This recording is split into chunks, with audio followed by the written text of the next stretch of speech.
సొంత ఇంటి ఆగమనం మాకెంతో సంతోషకరంగా ఉంది సీత. అవును స్వామి. ఇక మన కష్టాలు తీరినట్టే సీత. ఆనందంగా ఉండాల్సిన సమయంలో ఈ విచారమేలా స్వామి? ఏం చెప్పమంటావు Sita? I have one bad news for you. Tension పెట్టకుండా ఆ విషయమేంటో త్వరగా చెప్పండి స్వామి. నువ్వు మళ్ళీ అడవికి వెళ్ళాలి సీత. వాట్? ఎస్, తప్పదు. Nothing doing. It's my order. ఊపికే ఫారెస్ట్ పోనీక ఏమన్నా మజాక్ అనుకున్నావా? అలా తిన్నీకి దొరకదు, తాగనీకి దొరకదు.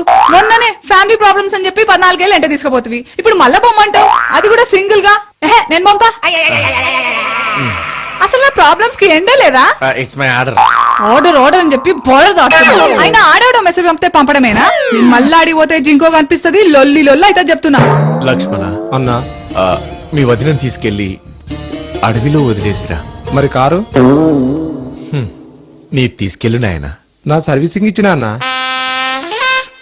నా కారు తీసుకెళ్ళు నాయనా. నీది పంచర్ అయిందన్నా. ఆ భరతుడిని తీసుకెళ్ళు. వాడు అత్తారింటికి వెళ్ళండి అన్నా.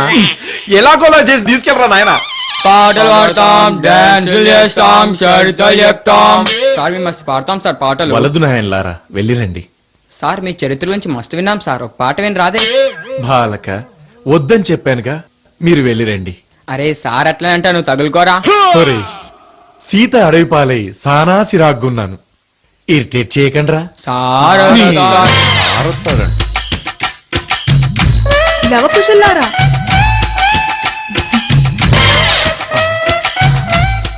సీత, మళ్ళీ ఇడికి వచ్చింది.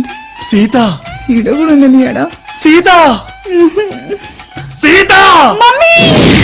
జగదానందకారక జయ జానకి ప్రాణనాయక శుభ